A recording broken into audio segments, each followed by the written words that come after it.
Tout le monde, bienvenue dans cette vidéo, ladies and gentlemen, je vous souhaite la bienvenue dans cette vidéo de la cinématique. Aujourd'hui, donc, nous allons voir la vidéo qui nous attendait, notamment entre la rencontre entre la gazelle, enfin, la rencontre entre la gazelle et la voiture verte. Ok, donc on va essayer de calculer pour voir est-ce que la vie de la gazelle sera épargnée, est-ce que la voiture pourra freiner à l'avance et épargner la vie de la gazelle. Donc pour ce faire, on va supposer que la gazelle voit la voiture, ou soit elle n'a pas vu la voiture venir, donc la voiture a surpris la gazelle. Donc on va voir le chauffeur, il va commencer donc à freiner. Est-ce qu'avec cette décélération là, ce freinage là, la voiture pourra s'arrêter à temps pour épargner la vie de la gazelle? Alors j'y passe en animation pour que tout le monde comprenne. Regardez, ladies and gentlemen, voilà, donc là, alors, je vais reprendre l'animation. Donc je me mets à initialiser, voilà tout, voilà, vous voyez. Donc là, il y a deux phases. Au fait, je vais faire à la voiture une première phase d'accélération. Donc je vais lui dire voici l'accélération et je vais lui dire accélère pendant ce nombre de secondes. Voilà, vous voyez, j'augmente le nombre de secondes. Voilà. Donc, il va accélérer pendant ce nombre de secondes. Ce n'est que juste après ça qu'il va décélérer. Donc, je vais voir. C'est-à-dire, il va aller ici avec une vitesse nulle. Il va accélérer pendant combien de temps? Pendant le temps qui est là, que j'ai désigné ici, vous voyez. Maintenant, on va voir. Est-ce que, quand ce temps va arriver, il va automatiquement voir la gazelle. Là, quand il accélère, il ne voit pas. Maintenant, quand il va faire quelque chose, secondes que j'ai mentionné ici, automatiquement, il voit la gazelle maintenant. Est-ce que quand il voit la gazelle, il va commencer à réagir? Il va freiner. Est-ce que la vie de la gazelle sera épargnée? On va voir dans ces conditions, sans calcul, est-ce que la vie de la gazelle sera épargnée? Vous voyez, ladies and gentlemen, voilà, la vie de la gazelle n'a pas été épargnée cette fois-ci. Par contre, si je lui dis, si je diminue le temps, je dis, bon, n'accélère pas pendant ce temps-là, je vais diminuer. Vous voyez, j'ai diminué, voilà. Et j'ai diminué encore et je reprends l'animation. On va voir, dans ce cas, il accélère pendant ce laps de temps-là. Maintenant, vous voyez là, il décélère et la vie de la gazelle sera épargnée. D'accord? Voilà, même si la gazelle est toujours accidentée. Voilà. Donc, vous l'aurez compris. Maintenant, ce qu'on va faire, cette vidéo ne sera pas longue. Voilà, je vais la subdiviser. Mais on aura besoin des notions de la mathématique et de la physique. Voilà. Voilà. Maintenant, ce qu'on va faire, je vais venir faire une petite démonstration ici. Voilà. On aura besoin de... Vous voyez, rappelez-vous de cette formule. Vitesse carré finale moins vitesse carré initiale égale à 2 gamma fois la distance d. Voilà. Donc, cette formule, beaucoup de fois en terminale, on nous demande de démontrer en première, même en seconde. Voilà, pour ceux qui voient la cinématique. Maintenant, je vais démontrer ça vite fait parce qu'on aura besoin. Mais ce n'est pas l'objectif. Hein. Donc, je vais faire ça et puis la vidéo, je vais interrompre la vidéo pour faire une deuxième vidéo maintenant pour faire les calculs sur la gazelle, d'accord? Parce qu'on aura besoin de cette formule. Et comme cette chaîne, je vais vraiment tout détailler. Alors c'est parti. Ladies and gentlemen, on a besoin de cette formule V carré initial moins V carré final égale à 2 gamma fois l'accélération. Comment ça se démontre? J'ai eu même à faire ça en interrogation quand j'étais en terminale. Voilà, je crois que le prof nous avait collé ça comme une interrogation. Je vais faire deux méthodes. La méthode qui est un peu longue et une méthode qui est plus courte. Alors, cette méthode, elle est un peu longue. Mais regardez, c'est ce que beaucoup d'élèves font. Mais après, beaucoup d'élèves, je vais vous montrer une méthode plus rapide, efficace. Alors, on va avec celle-là. Donc, on sait que vitesse, on a démontré ça la fois parce que vitesse finale égale. Alors, je vais mettre finale et initiale. Sinon, je mettais V et V0. Mais pour que les choses soient claires, je vais mettre finale et initiale. Donc, on sait que V égale gamma t plus V0. Alors, je vais dire V final égale à gamma fois temps plus vitesse initiale. Alors, j'ai tiré l'expression T. J'ai tiré T ici dans cette expression. Donc, j'ai T qui est là. Ça fait vitesse finale moins vitesse initiale sur gamma. Je viens prendre donc la loi horaire qu'on a démontré aussi la fois passée. Pour un mouvement, c'est uniformément varié. Donc, X égale à 1 demi de gamma T carré plus V0, V final, pardon, V initial fois T plus X0. Je balance le X0 de l'autre côté pour que à droite, ce soit simple. Donc, à droite, c'est simple. Qu'est-ce que je vais faire?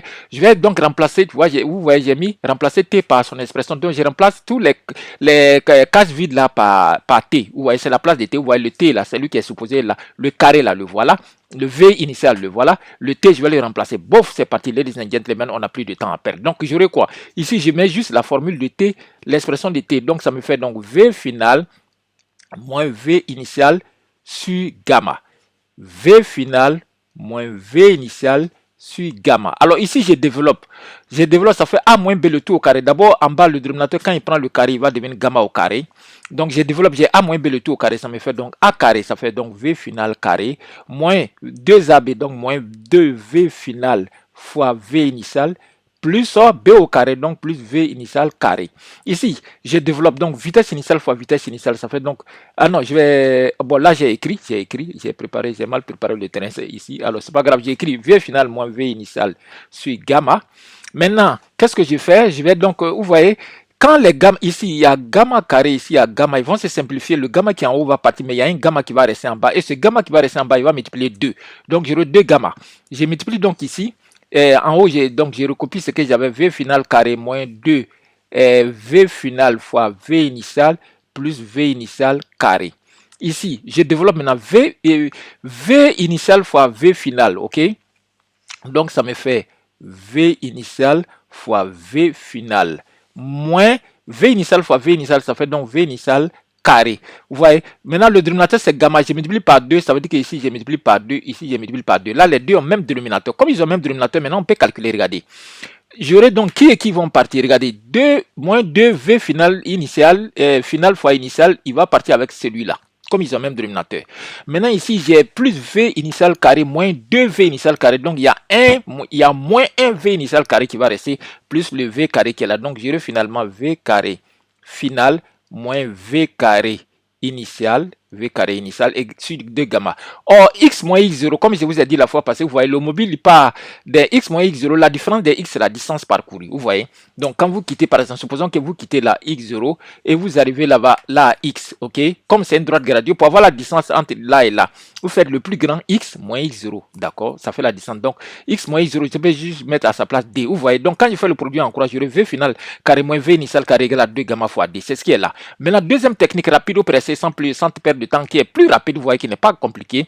Là, vous prenez la formule de l'accélération, vous voyez, accélération égale la dérivée de la vitesse par rapport au temps. Alors, qu'est-ce que j'ai fait? On va juste faire une manière, on va être malin. Au lieu de dériver directement la vitesse par rapport à v, je dérive la vitesse par rapport à x, je récupère le x ici, sa dérivée, et je mets dérivée par rapport à t. Alors, j'ai rien fait parce que, regardez, si on multiplie les dx, ils vont se simplifier. Mais ça va m'arranger. C'est-à-dire, au lieu de dériver v par rapport à t, moi j'ai dérivé v par rapport à x et le x j'ai dérivé par rapport à t. On avait ça la dérivée en chaîne. Alors, si vous ne comprenez pas, sachez que j'ai rien fait parce que dx et dx se simplifient, je retrouve l'expression. Mais en faisant ça, je retrouve une formule que je connais, dy sur dt, ça me fait la vitesse.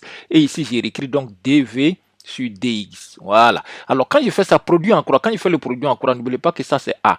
Donc, j'aurai a fois dx. Vous voyez, donc j'aurai a fois dx égale dv fois v. Alors, je préfère écrire v fois dv. Alors, n'oubliez pas, quand vous voyez les dérivés, c'est que comprenez que je tends vers l'intégrale. Voilà, donc cette partie, ceux qui sont en seconde seront un peu perdus, mais ceux qui sont en première, qui ont vu les intégrales avec ceux qui sont en terminale et ceux qui sont en supérieur, ils vont se retrouver. Ladies and gentlemen, appliquons donc l'intégrale. Alors, je vais me mettre en noir. Je me mets en noir, alors noir comme ça pour montrer que l'intégrale va venir. Maintenant, je fais l'intégrale comme ici. Ici, c'est dx, la variable c'est dx, donc il va aller de x0 à x. C'est comme si le véhicule va de x0 à x. Maintenant, la variable ici c'est v, donc il va de x0 à x0 avec une vitesse de v0 à v. C'est tout. Maintenant, je vais intégrer. Alors, ah bon, ok. Ah, ici, j'ai juste mis produit en croix. Je n'aurais pas dû mettre, alors j'ai mal préparé. Bon, c'est pas grave, vous aurez compris. Je vais donc enlever ça, puisque ici, d'après le titre, je devrais mettre juste produit en croix. Alors, c'est pas grave, vous avez compris. Donc, je mets mes x0 ici et x, puisque c'est dx, donc x va aller de x0 à x. Ici, c'est dv, donc v va aller de v0 à v. Maintenant, je vais juste faire l'intégration. A, c'est une constante parce que le mouvement est uniformément accéléré, varié. Donc, l'accélération est toujours une constante. Comme l'accélération est une constante, je peux faire sortir l'accélération. Si je fais sortir l'accélération, qu'est-ce qui va rester? 1. Quand il n'y a rien, c'est 1. 1 étant l'élément 2 de la multiplication. Donc, je fais le raisonnement suivant, comme je l'ai toujours fait dans mes cours de mathématiques. Quelle fonction dérivée a donné 1? Puisqu'on dérive par rapport à x. La dérivée, c'est x. Donc, j'aurai ici x à prendre, comme on le fait en intégration entre x et x0. Ici, je fais la même chose. Quelle fonction dérivée a donné v? C'est un demi de v carré. À prendre entre v0 et v. Voilà. Maintenant, quand vous remplacez ici, vous voyez, vous aurez ici, donc le premier crochet, lui, va vous donner x moins x0. Quand vous remplacez, vous faites l'image de x moins l'image de x0 égale. Ici, maintenant, on peut mettre le 1,5 en facteur, vous voyez, et vous remplacez le v par v lui-même. Après, vous remplacez le v par v0, vous aurez donc v carré moins v0 carré, ou v carré final moins v initial carré. Voilà, pardonnez. Voilà, voilà, initial carré. Et maintenant, quand vous faites le produit encore en remplaçant ça là par D, comme on a vu la fois passée, vous retrouvez la formule qui est là. Donc, cette vidéo va s'arrêter là, ladies and gentlemen. Prochaine vidéo, on a déjà tout ce qu'on veut maintenant pour calculer pour la chèvre, la gazelle. Cette vidéo est terminée.